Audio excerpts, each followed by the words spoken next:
Hello everyone and welcome back to more The Legend of Zelda Majora's Mask. And in this episode we're going to be avoiding that dog and then going inside. Oh my god, that dog's actually really close. Jesus. Dog, stop spoiling everything. Just go inside there. There we go. It actually nearly followed me out.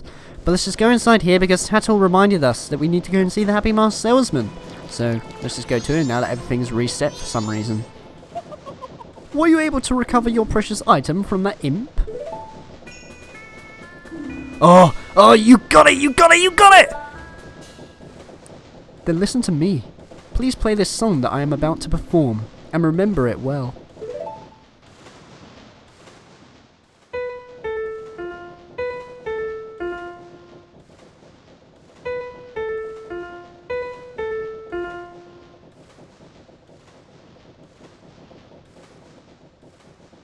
Oh no, crap, I actually screwed that up! Whoops!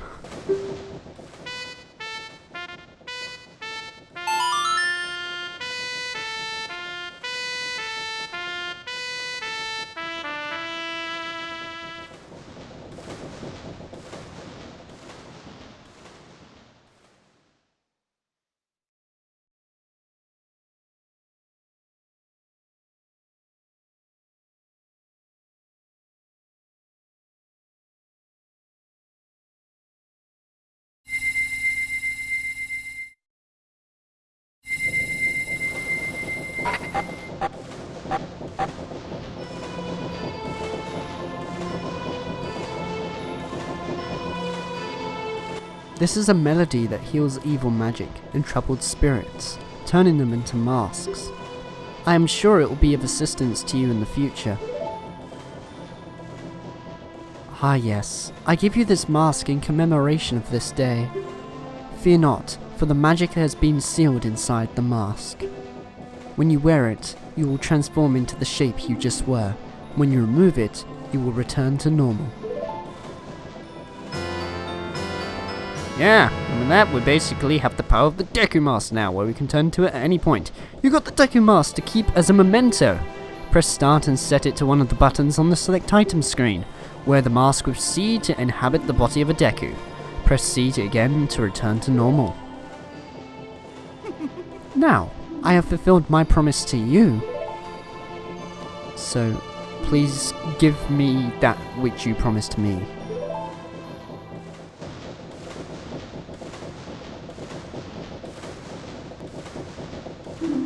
Don't tell me. My mask. You did get it back, didn't you? What have you done to me? If you leave my mask out there, something terrible will happen.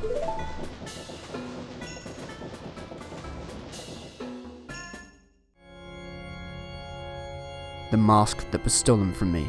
It is called Majora's Mask. It is an accursed item from legend that is said to have been used by an ancient tribe in its hexing rituals.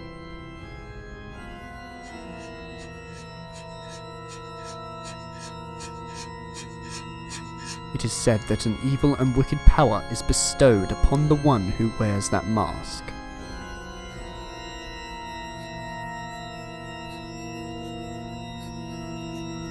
According to legend, the troubles caused by Majora's Mask were so great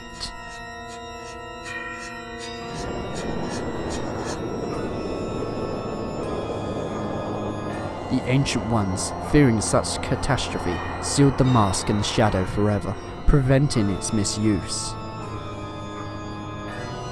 But now, that tribe from the legend has vanished, so no one really knows the true nature of the mask's power.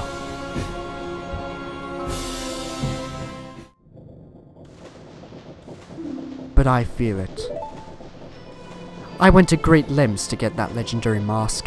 When I finally had it, I could sense the doom of a dark omen brewing. It was that unwelcome feeling that makes your hair stand on end. And now, that imp has it. I am begging you, you must get that mask back quickly, or something horrible will happen. I'm begging you, you must do it! Really? You'll do it for me? I was certain you would tell me that. You'll be fine. Surely you can do it. Believe in your strengths. Believe. You gotta believe! Okay, sorry, I had to do that. I don't know why. It's just always I come across that cutscene. Parappa the Rapper comes to my mind. I don't know why. But yeah, we're a human now. So basically what we can do is do all the stuff that we were able to do at the very beginning until we were changed into that Deku. Meaning we can do a couple of things actually around town. A town or so. That mask. The Skull Kid uses the power of that mask to do those terrible things. Well, whatever it takes. We've got to do something about it. The swamp, mountains, ocean and canyon that Tail was trying to tell us about. Sorry about that, I had a bit of a quick interruption there. The swamp, mountains, ocean and canyon that Tail was trying to tell us about. I bet he was referring to the 4 areas just outside town. There's one in each compass direction. But what do you suppose he meant by the 4 who were there? I have no idea. He always skips important stuff. I guess we should just go and find out. If we go through that gate straight ahead, we'll be heading in the direction of the swamp. Yeah, so pretty much there's a whole bunch of stuff though that we can do really, because I mean we could literally just go outside of town and go to where Tattle is telling us, but I want to do a couple of things to begin with really, just to show off what you can do really as Adult Link. In fact, first things first, what I mainly want to do is see this thing right here. Ye who hold the sacred sword, leave proof of our encounter. In other words, hit it. It basically allows this thing going on. Where this will happen. I don't know what it's for or so, or at least I do, but I don't really like to spoil it or so at the beginning. So what I'm going to do mainly for now is try and do a couple of things that I'm able to do now that I'm a human.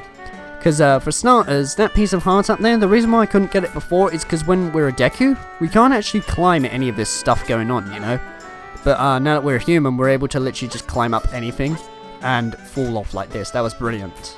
What I mainly want to do is try that again though, and not fail this time. I don't know what's going on with my control really. This is really weird.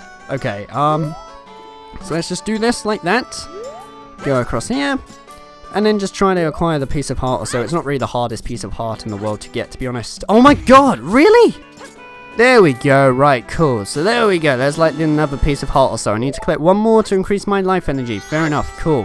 However, what we can do at the minute, though, is... Well, first off, I just want to equip my Deku mask, because something scary is going to happen, actually. This kind of freaked me out the first time. Look what happens. Ready?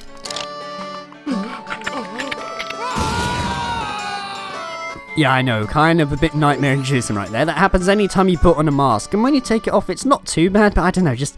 That happens for every mask you put off, really, and it is really creepy, if you ask me. But that just adds to like the atmosphere of the game, if you ask me, so I'm completely fine by that, but still. Anyways, what I mainly want to do though, to make things a lot easier, is slow time down. Which in this case, you play the thing backwards, like it was saying. So let's just try that out, which is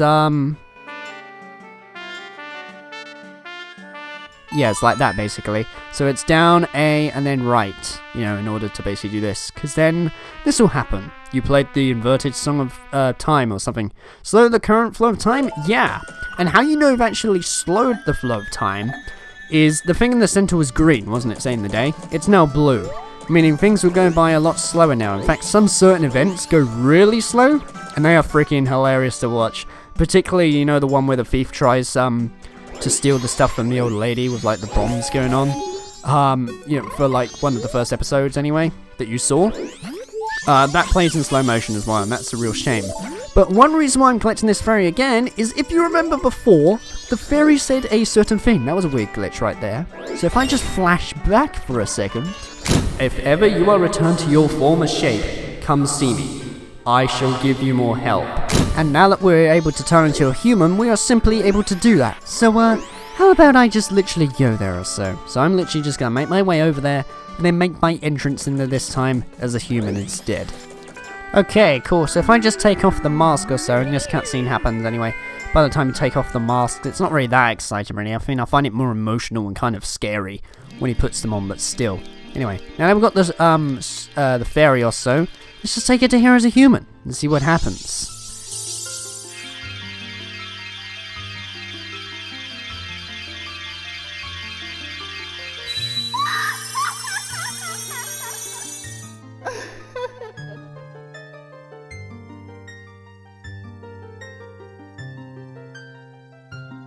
Oh Tattler, and you, kind young one. Thank you for returning my broken and shattered body to normal. I am the Great Fairy of Magic. For now, this is all I can offer you. Allow me to ease your weariness as my token of gratitude.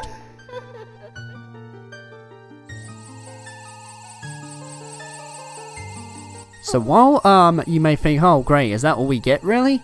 Yeah, she does heal us or so with our hearts and magic meter. But then something else will happen. Oh kind young one, scattered throughout the 4 temples of this land are broken stray fairies like me. Please find a way to save them and return them to their fountains. Surely they will add to your strength. Allow me to grant you something good that the stray fairies will not fear you. Yep, and so with that we get given the first mask in the game, and quite a crucial one, which is known as the Great Fairy Mask. Stray fairies will fly to you when you wear it. You'll know you're close to a fairy who's lost in the temple if the mask's hair begins to shimmer. This will save you a lot of grief, believe me. Come see me whenever your crest has made you wear it. Crest? I meant quest, but still. Yeah, where basically, it's not really useful at the minute, but when we get to certain dungeons in the game, that will save you a hell of a lot of time. I honestly encourage you, if you're playing this game along with me, to get this mask first before you go to any dungeon, because it will make just trying to find the stray fairies, like she said, a hell of a lot easier when you're trying to do it. In fact, should I just get a whole bunch of things right here? In fact, no, there's no point, because now that I'm human, I'm able to do a certain thing or so. But first off, I kind of want to go to the mayor's room, because it will trigger this cutscene going on and basically tell you for what's going to happen and stuff, because the moon just kind of magically fell down and you guys were like, wait, what? Okay, I guess that happened. Oh, it's open at 10. Never mind, cool, so I'll just do that much later or so then, fine. At least for now though, I can get something which will save me a lot of times of trying to get the rupees. Because see, as a Deku, all I could really do to get the rupees was just keep thrashing back and forth in the grass. But if I'm a human, it allows me to jump, allowing me to go across here. And then if you look at the map, by the way, it shows like an orange dot. Those basically indicate as to like chests around the area, you know, that you can open. And that's another reason why I like to buy the maps from Tingle, because he literally shows you not only the areas, but how many chests are available in the area. And this one contains 100 rupees, you know. So that would be ideal for what I'm trying to do, really. So let's see, can I do the Deku Minigame like this? I believe I can, yeah, because now that I know what I'm doing, I'm actually going to do the Deku Minigame, and because I've slowed time down, look at how slow some of the characters are walking. This isn't a glitch, this is literally an inbuilt game mechanic, you know. This wasn't like accidental or anything that you can find. You can literally just slow time down and then do this if you will.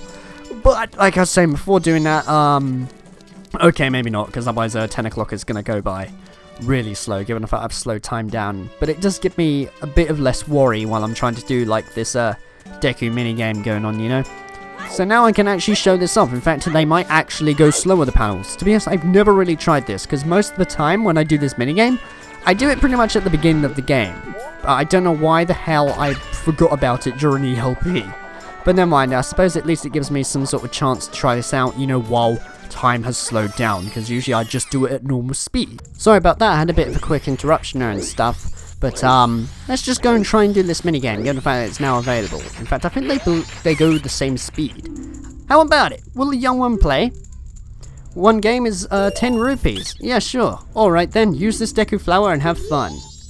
Cool. So what are you going to tell me? If the time it takes you to get all the rupees is faster than the current record, you get an extravagant prize.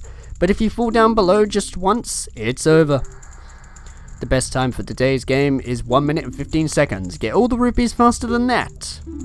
Okay, burrow into the Deku flower. The game begins the moment you jump out. Cool. Right, so this is actually pretty easy the first day, but later on, when this gets to like the second day and stuff, the difficulty ramps up quite a bit or so. I'm going to try my best to see how well I do or so on these type of things. Like I was saying though, hopefully given the fact I've slowed time down, does it actually slow the timer down itself? No it doesn't, that's a real shame. So regardless of if time is slowed down or not, it basically doesn't really do anything. Well, brilliant. Never mind. At least I've learned something new though, I guess. But like I said, if you touch the floor, you're basically out. So mainly what you want to do is just try to fly around as fast as you can and collect things really. And, you know, just try and beat the record. To be honest, there's not really much else to say while doing these, But, you know, I mean, they are quite difficult in places, especially one of the late ones, given the fact that I will agree, the camera isn't really, oh god, isn't really the best on these type of situations, you know, when you're trying to collect all these rupees, because some of them can be a real pain to collect, because trying to align yourself can be a pain and stuff. Will you just get into that flower? Oh my god, wow. Because I believe the time is already nearly up. If I fail this, that would be such a freaking disappointment, I'll tell you that much. In fact, wait, can I actually make it like this? Oh my god. No, wait, can I? Oh, jeez. Let me know, that was so close. I thought then I wasn't able to reach it. Okay, it's all over. At least I got one of them done. 1 minute 9:53. Amazing, it's a new record. Take this. And, oh god, wow, I got 50 rupees, but because I've already hit the maximum amount, it doesn't do anything. Great. I'll record this time. So what's your name, young one? Link? That's a strange name for a Deku scrub. Yeah, it is a bit. If you can, come by again tomorrow. That's what I mean, you know, you're supposed to basically do once per day. And then on the third day, I believe you get a piece of heart, you know. So, that's kind of something that I screwed up. I really should have done that at the very first thing. But I was too more, you know, worried about remembering the code and, you know, trying to get the moon's tear as well as the hand in the toilet and watching the cutscene and just, I don't know, I just brought it all on myself a little bit too much, if you ask me. But let's just go straight over to the bank and deposit some of my rupees, though, because I've hit the maximum amount and I might as well get rid of them all. In fact, no, forget that. I'll just get rid of half of them at least, because then I'll be able to do the extra thing, hopefully. Alright, what's this? You need something? Yeah, just like deposit rupees, just as per usual. And even if we look at him as Link for some reason, he does literally recognize us. That's kind of a bit strange. In fact, I believe even if we're every single creature that we turn into in this game, he will recognize us. It's like he can literally see through the masks and just tell that we're human. Like he has magical powers or something. It's really weird. What's this? You've already saved up to 200 rupees? Well, little guy, here's your special gift. Take it. Awesome. Okay. You got an adult wallet. This is for adults, so it holds a lot of rupees. You can now carry up to 200 of them. Yeah, so basically our capacity of rupees has increased. See, doesn't it hold more than your old one? Fill it up and bring it all into deposit. And it doesn't end here either, because if we bring out more rupees, what's it?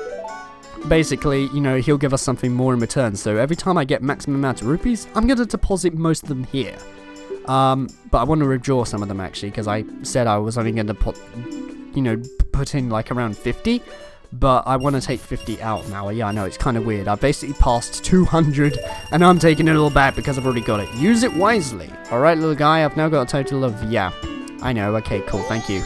Right, so by the time it gets to 3 o'clock, hopefully I can do that minigame with, like, the postman. In fact, I can actually use it also on this bit right here, can't I? Do I have time? Yeah, I don't see why not. It's not really the hardest thing ever. But this is recording, so of course it's going to be the hardest thing ever. Right, let's go talk to this guy. This training center has friendly, polite 24-hour one-on-one training that will noticeably improve your sword skills. From now until the end of the carnival, join at a special discount. So, will you try it? Yeah, but I'm going to try the expert course, just to make it easier. The expert course is a practice session. Is it? Why's it called expert then? Cut down the 10 logs using the highly difficult techniques. If you score a perfect 30 points, you should be taught all the secrets. Have you prepared? Yeah, pretty much. So mainly what you want to do is, when you get to these, is perform a jump slash by Z targeting, and then just press the A button in order for Link to do that, you know? You want to do that for all the logs. I believe if you just do normal horizontal slashes, it doesn't really count, or at least doesn't work. But when doing it, when you Z target, make sure that Link is actually facing the way the first time, you know? Because if you do it too fast, Link will not be properly aligned, and then he'll just randomly miss it for some reason. At least that's the issue that I had one time anyway, but still. So let's just cut all these like that. There you go, I just waited for Link right there to make sure he was turning. It's kind of strange the way he turns as well, because he just kind of jolts that way, you know? There's like no fluid animation, but this was the N64, so what did you expect, you know? Impressive, I must give you something. Here. And with that we get the piece of heart. There we go, that's our very first assembled heart container, so now we have 4 instead of 3. That's quite ideal. Unbelievable. Cherish it well. Indeed I will, sir. Alright, so I believe that's pretty much all we can do at a time like this, given the fact that it's gone on for like 23 minutes or so, and I don't really like videos going for too long. So I reckon we're going to call this episode off right here for The Legend of Zelda Majora's Mask. In the next episode, we're going to be going off to the mayor's thing and doing a couple more things around Clocktown, given the fact that we're human and now I'm a bit more organised for what the hell's going on. So take care, guys. I hope you've enjoyed this episode, and I will see you in the next one.